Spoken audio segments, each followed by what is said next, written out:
When your ex tells you to move out while she's on a work trip because the guy she cheated on you with is moving in, you get very creative moving out. I did this to an ex who asked me to move out while she was on a work trip and told me she was coming back with her new boyfriend. We were still together when she left. I got these little noisemakers, battery-powered ones the size of a quarter that emit sounds at just the right volume that you aren't sure if you really heard it. So quiet that two people could be sitting in an average-sized room, and while one can barely hear it, the other wouldn't hear a thing. They last ages, and fit perfectly in light fixtures and in wall outlets. I got a box of 20 of them for like $100 on eBay and got so creative all over the house, her car. I even hid them in a boat her father got her rich family and she grew up sailing. Now these little bastards make a noise at complete random intervals, could be minutes, could be hours, could take a whole day off. They cycle noises like children laughing, a dying breath as they called it, a whistle, scratching noises, some other ones I can't remember, but you get the idea. It was so unpredictable it was near impossible for someone to just figure it out. Months go by, I get a new place, get my life back up. Now we had a few friends in common and one of them I kept up with. They were kinda sour about how she ended things, but they had grown up together and kept up the friendship, loosely talking and catching up on occasion.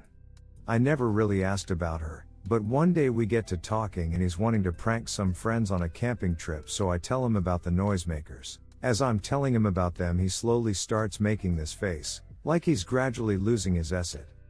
He's got this huge grin on his face and asks me, "You put these in acid, didn't you?"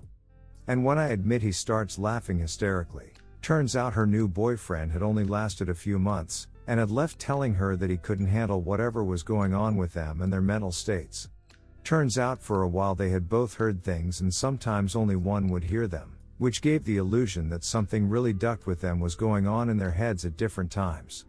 They couldn't figure it out and eventually he wanted out completely, and having run down all the crazy list of acid people who are hearing voices would think, ended it believing he had been infected with some brain worm the government was putting in vaccines or something like that. It was amazing. I hadn't expected to hear anything about it. I rode that train for weeks. When it went away, I got another hit of that high.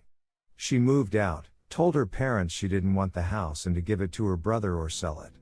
Wouldn't tell them why. I always tell people who ask about her that I hold no grudge, and don't tell them the part where I totally ducked with her so bad I overshot the got her backstage and hit the blissful state of satisfied with my work. My wife knows this story by heart because it's her favorite one to tell. Redditors' reactions and update in the comments. Story 2 after. Redditor 1. For anyone who wants one of these little gadgets, Google Anoia-tron. Redditor follow up. My brother bought 3-4 of these and hid them in our lounge. We easily found all of them because he wasn't good at hiding them. We on the other hand were very good at hiding them. Went to his bedroom, behind a poster on the wall, inside a packet of cards. He never found any of them and couldn't sleep for a couple of weeks before we told him where they were. Redditor 2. Update. So after I posted this comment, some people reached out to me to see if I could tell them more about the product.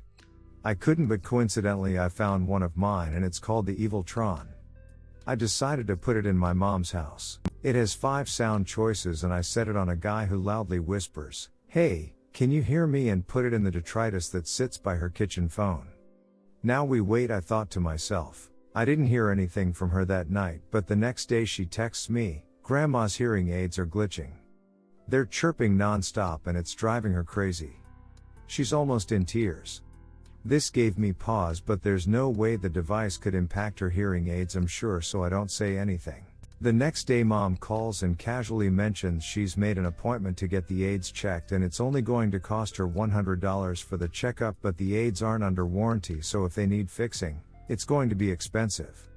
Oh crap. I tell her, "Well, I need to let you know something. I'm sure they're unrelated, but on the off chance." And I confess I put an Evil Tron in her house. There's a long pause, then she bursts out laughing. The BTCH had pulled a double cross on me. She found it the first night and played my ass like a fiddle for 2 days. Good on you, mama. Good on you. Original reply below. I sent one of these to my BFF who was stationed in Japan. It's called an Anoia-tron sold by ThinkGeek. Anywho, He put it in his chief's office on the inside lip of a metal filing cabinet. They have a magnet so you can stick them anywhere. Then he left on a 2-week engagement. When he got back he heard the stories. Chief had IT come in and check all electronics. He had maintenance come in and check all appliances. Finally, he lost his acid and started throwing all the furniture out in a hallway in a fit of anger. Only then was he able to rid himself of the infuriating sound. My BFF never ever told anyone he did it. Redditor follow-up, I did this to a supervisor many years ago. Several co-workers were in on it and couldn't hear what he was talking about, while other co-workers weren't and agreed they also heard it. He had the maintenance guy pulling down the ceiling tiles before the responsible one told him what was up. I got caught because I couldn't keep a straight face, but never did give up my cohorts. Edit to add, this guy was fond of pranks like jumping out at people or moving and hiding their supply carts way on the other side of the building so they had to hunt them down. So he totally had it coming. Op comment, want to be clear on a couple things that came up in the other post. In some ways I'm not too proud of this. It was a long time ago and I was in a really dark place. The whole event just tipped me and I responded in a no FCKS to give state the best I could, by just being a menace. She also did it all through a short impersonal email that just sucked ass. I'm not saying that's all an excuse, just some context. Also, the house was purged of the devices after she left. I let her brother in on it because they weren't close at all and he lived with their mom most his life. We were close because we gamed together and he was able to find all but 2 of them. He ended up using them for other pranks for a long time. Peas. As far as the original noise chips I got, they were a very simple board build I got from some guy on eBay ages ago, so I can't track down a direct link and I don't think he is on eBay anymore. I'm seeing a lot of references to one called the Annoyatron on ThinkGeek and it sounds like it was probably the influence behind the ones I got or vice versa. I encourage anyone who wants them to hunt on eBay or even Etsy. They were pretty simple and I can imagine someone out there still makes them. Also, I would say see if you can't make them yourself. There might be some DIY guides for it out there. I'll see what else I can find. PS2, apart from being the best console ever made, I found something that honestly in my opinion trumps the ones I had. This is a small unit that lets you record 10 seconds of your own audio. Which is honestly pretty cool because you could make the sounds and voices more personal to your victim. Fun delivery, a noise hidden recordable annoying sound prank gag joke. Story 2, he ruined my sister's only birth experience so I made sure he'd never forget her. Obligatory apology for formatting as I'm on mobile. Kinda my revenge, kinda my sister's, both of us really proud. This is gonna be long so TL, DR at bottom. Here's our cast. My sister, will call her Sarah for the story. Sister's ex-BF Paul, ex-BF's new wife Jane, ex-BF's parents Mr. and Mrs. Doe, oldest brother Zeke, our parents and me. When I was 14 and my oldest sister, Sarah, was 22 we found out that she was pregnant with Paul, her boyfriend of 4 years. They immediately got engaged and they were really happy. For a time. Sarah had a horrible pregnancy, about 16-18 weeks, and the wonder of creating a human life evaporated within her. She developed hyperemesis, which if you don't know is really bad morning sickness. She was constantly in pain, she developed gestational diabetes, and just all around hated the experience. Around this time Paul, the then fiancé, started getting sick of the complaining. I believe the argument was, your body is built to do this, it can't be that bad. Sarah was due around Valentine's Day and Paul's parents, Mr. and Mrs. Doe, were very excited, both about the grandkid and the fact that he could be born on a holiday. She was very against that and really hoped that her son wouldn't be born on a holiday, even one as small as Valentine's Day. Her birthday sometimes falls on Easter and she hates it because it might make him feel that his day isn't very much about him. Well, Mrs. Doe says something like, well, if you name him Valentine or Valentino then that'll make the day even more special to him. Again, sister hated the idea. She thought it was tacky, he'd be bullied for it, and just really didn't like the name Valentino. Paul loved it, but agreed to go with a more average name like Daniel or Jared. Fast forward to February and she was ready to get this over with. Sarah had officially been put on bed rest because while standing or walking her blood pressure took unexpected spikes and dips. I look back now and goodness do I feel bad for her. She was doing her best to avoid giving birth on Valentine's Day because, again, she didn't want him born on a holiday. Unfortunately, births happen when they happen and that baby was going to come on Valentine's Day whether she wanted him to or not. I remember waiting out in the waiting room with my dad, brothers, and Paul, who couldn't stand to be in the delivery room because it was gross. I was so mad that he could have gone in but wouldn't because he thought my sister was gross while giving birth, whereas I had to stay outside because I was too young to go in with my mom and other sister. Dad went home with the youngest 2 brothers while the oldest, Zeke, stayed to watch me because I refused to leave. 16 hours after Sarah went into labor, my little nephew was officially part of the family on the evening of Valentine's Day. Unfortunately, Sarah was not okay.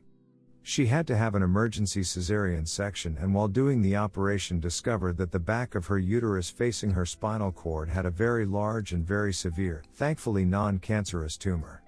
When I say large I mean it was twice the size of a standard uterus. The doctors were shocked and didn't understand why nobody had noticed it on an ultrasound. It accounted for her severe back pain and blood pressure issues. The doctors immediately went in for more surgery to remove the tumor, but sadly ended up having to perform a full hysterectomy. This meant that my nephew would be Sarah's only child. Now while Sarah was in for surgery, Paul was taking care of everything baby related to make sure his son was okay. In my 14-year-old self's memory I remember him being suitably distraught, but I didn't really pay him much mind and spent my time in the waiting room with my mother and other sister. Zeke, however, wanted to be a good future brother-in-law and make sure that Paul was okay. He found Paul filling out the baby paperwork on his own, looking in my brother's words like he had not a single worry in his mind. Zeke asked why Paul didn't wait for Sarah to fill out the paperwork as she should have been put of surgery within the hour, and Paul said that he just wanted her to get her rest and heal. That checked out with Zeke, as he was 16 and didn't know any better at the time. Now I know what you're probably thinking.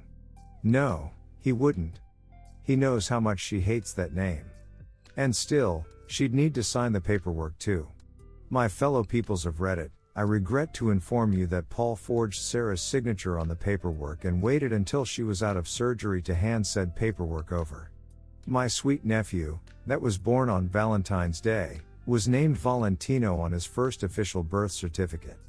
I still to this day don't know why Paul and his family were so insistent about the name. He had even picked out a different one with my sister. And before you ask, no, he was never brought up on forgery charges because his parents were witnesses to her signing the papers, even though they only got there at the last minute. So Sarah dumped him and got her son's name changed a month later. She was willing to do split custody with him because that's her son's father and she wants the kid to know him, but Paul vanished and she never heard anything back, which seemed weirdly out of character to us. Until a mutual friend on Facebook was tagged in his wedding pictures 6 months later. Paul had apparently started cheating on her not long after she got pregnant. Sarah was livid, but there wasn't much she could do, so she filed for child support and continued to live her best life. Until 6 years later. This is where the revenge starts, my friends. So Sarah has been a single mother for the past 6 years and has been amazing at it. At this point in my career I've been a hairdresser for about 8 months at our local Great Clips. I'm working one day and who is seated before me but Jane, Paul's wife, herself. I take her back for a trim and she clearly has no idea who I am.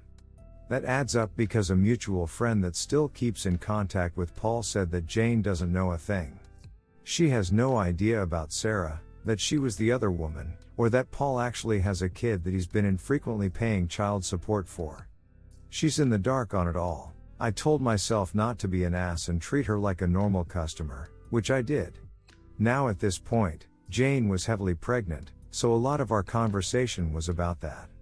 She loved being pregnant but it was hard, her husband was so unsympathetic, big shocker, and she was due in 10 weeks and they still hadn't picked out a name for their baby girl. Ladies and gentle peoples, this was my chance. I asked what kind of name she was looking for and she said I want something unique and unusual, but not ridiculous like Brantley, you know the ones I'm talking about, and Paul had suggested so many already and she didn't like any of them. So I, conniving little weasel I am, said what about Sarah? My sister's name isn't actually Sarah. She was named after an older family member that passed not long after she was born, but there was no female equivalent for his name, so our parents created one. It's a beautiful name and just what Jane was looking for. She loved it, she stuck by it, and I found out by stalking her Facebook months later that she had put her foot down about it, and that was their daughter's name. Now Paul has a daughter with his ex's name to remind him every day about her and to also remind him to pay his child support. Little nephew is 10 years old now with a new name and no contact with his biological father, though we do still sometimes call him Val as a family nickname. He likes it but doesn't want to bring it to school, so it's staying a family nickname. Sarah pretends to hate when we call him that, in a joking way. As long as he likes it, she doesn't have a problem with it. And she's seeing a new guy who's really great and like a father to Val. Redditors' reactions. Redditor 1, this is so fabulous. And he can't really say anything without revealing what an ashole he is. Redditor 2, wow, that guy is a cunt. Good riddance. Also, I love the revenge because it is one that will stick. Redditor 3, this is truly one of the best pro-revenge tales I've read on this subreddit. Redditor follow-up, I was trying to figure out what this was leading up to. As soon as Jane started talking about a name, I was like, no ducking way. Ha! Brilliant. Redditor 4, personally I'd have told her this detailed story about what my sister went through when she was pregnant, referring to him as her boyfriend until the very end, then dropping in his real name. There would have been quite an interesting conversation that night, I'd imagine. Redditor 5, this is Shakespearean level pro-revenge. Even with all the turntabling, there is still an atomic bomb of a mic drop hanging over the dude's head if he finds out how the name was planted. Redditor follow up, oh yeah, I just wish one day they all meet and the new mom says, here's the hairdresser who suggested the name Sarah. Redditor 6, my only concern is that Paul might treat the child badly because the child is named after his ex. I hope the child is safe and healthy. Redditor follow up, guys like Paul would treat any kid, no matter the name, badly. From this story it seems like he's the type of guy who calls caring for his own kid babysitting. Redditor 7, am I the only one who thought Op would suggest Valentina?